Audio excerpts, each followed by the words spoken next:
உண்மையிலே இந்த சலீம் ஐயாவை பற்றி இரண்டே விடயம் மாத்திரம் சொல்லலாம் நினைக்கிறேன். அதில் முதலாவது இந்த இரண்டு விடயத்தை பற்றி உங்களுடைய தலைமை உரையிலே அந்த விடயம் சொல்லப்பட்டது.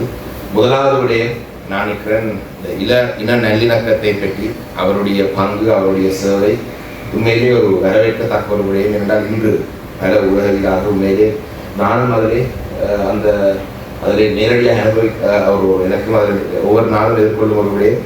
கூடுதலாக சகோதர இனத்தை சேர்ந்த இஸ்லாமிய பாராளுமன்ற உறுப்பினர்கள் எங்களுடைய செய்தி எழுதுவதும் குறைவு, நாங்கள் அவங்களுக்கு எங்களுடைய செய்தி அனுப்புவதும் குறைவு.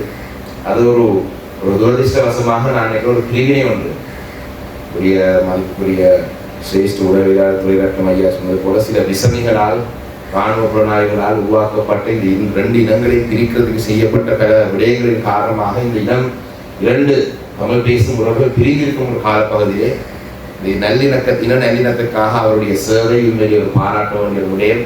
அந்த சேவைகளை பற்றி அந்த பல விடயங்களை நாங்கள் பலர் சொல்லிதான் அறிந்திருந்தோம். ஆனால் அவருடைய இல்லத்துக்கு சென்ற பொழுதுதான் நான் நினைக்கிறேன் சுனாமி ஆண்டு அவர் ஏற்பாடு செய்திருந்த ஒரு மதிய விருந்தை பற்றி அவருடைய இல்லத்திலே நான் அறியக்கூடியதாக இருந்தது. அதை கேட்ட பொழுது நான் ஆச்சரியப்பட்டேன்.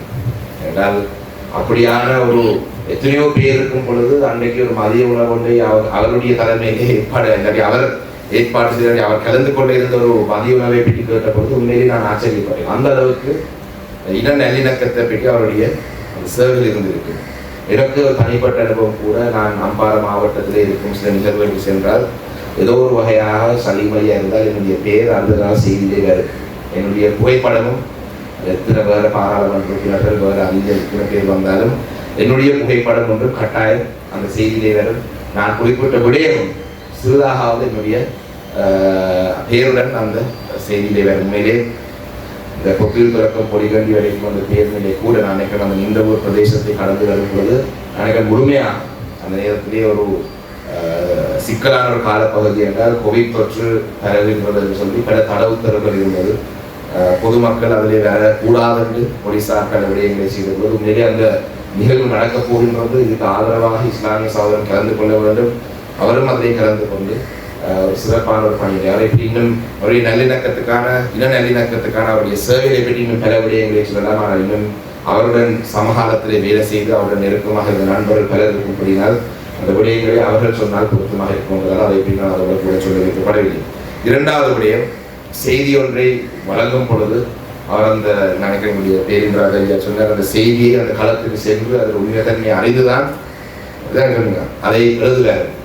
இன்றைய காலகட்டத்திலே ஒரு மொபைல் ஃபோனும் ஒரு இன்டர்நெட்டும் இருந்தால் எல்லாரும் உதவியாளர் என்ற ஒரு நிலையத்திலே அவதூறு பெறப்படுவது, மற்றவர்களுக்கு எதிராக செய்திகள் எழுதுவது, அனாமதையான முகநூல் கணக்குகளை வைத்து செய்திகள் பரப்புவது, இதிலே சிலர் பொது நபர்கள் தனிநபர்கள் எழுதுவது வரவில்லை. சில அனாமதியான பங்குகளை பார்க்கும்போது இது ஊடகத்தோட சம்பந்தப்பட்டவர் தான் இயக்குறார் என்ற சந்தேகம் வரும். ஏன்னா அந்த எழுதியிருக்கிற ஸ்டைலை பார்க்கும்போது சாதாரண ஒரு பொதுமகன் எழுதுகிற ஒரு எழுத்துக்கும் ஒரு ஊடகவியலாளர் எழுத்துக்கும் முதலே எப்பொழுதுமே ஒரு வித்தியாசம் இருக்கும். சிலர் அனைவரில் எல்லா ஊடகவியலாளர்களுடன் இதிலே முரண்பட வேண்டாம். சில ஊடகவியலாளர்கள் இந்த அனாமதியான முகநூல்களை வைத்து போலியான செய்தியை எழுதுகிற காலப்பகுதியிலே இப்படியானவர்கள் எவ்வாறு அந்த ஊடக பணியை ஒரு ஒரு புனிதமான ஒரு பணியாக செய்திருக்கிறார் என்பதை உண்மையிலே இன்றைய ஊடகவியலாளருக்கு ஒரு முன்னுதாரணமான ஒரு செயற்பாடியாக காட்டி சென்றிருக்கிறார். அந்த வகையிலே எதிர்வரும் காலங்களிலேயும் நான் நினைக்கிறேன் எங்களுடைய இன நல்லிணக்கத்தை இன்னும் அதிகமாக உருவாக்குறதுக்கு பலப்படுத்துவதற்கு ஊடகவியலாளருக்கு பெரிய ஒரு பணி ஒன்று, பெரிய ஒரு பங்கொன்று இருக்கு அந்த பணியை செய்வதிலே. அந்த வகையிலே அந்த பணியை தொடர்ந்து நீங்கள் இப்பொழுது செய்வது கூட எதிர்காலத்திலே இன்னும் சிறப்பாக செய்வதும் அந்த பணியை சிறப்பாக செய்வதற்கு என்னுடைய பங்களிப்பு எப்பொழுதும் இருக்கும் நான் நினைக்கின்றேன். அவருக்கு கௌரவப்படுத்துகிற நிகழ்வுகளில் எங்களுடைய மறைந்த தலைவர் மாவை சினாதிராஜ ஐயா அவர்கள் கலந்து கொண்டதாக சொல்லப்பட்டது. அவருடைய அஞ்சலி நிகழ்விலே எனக்கு கலந்து கொண்டிருக்க அந்த வாய்ப்பு கிடைத்ததை ஏற்று உண்மையிலே நான் மகிழ்ச்சி அடைகின்றேன்.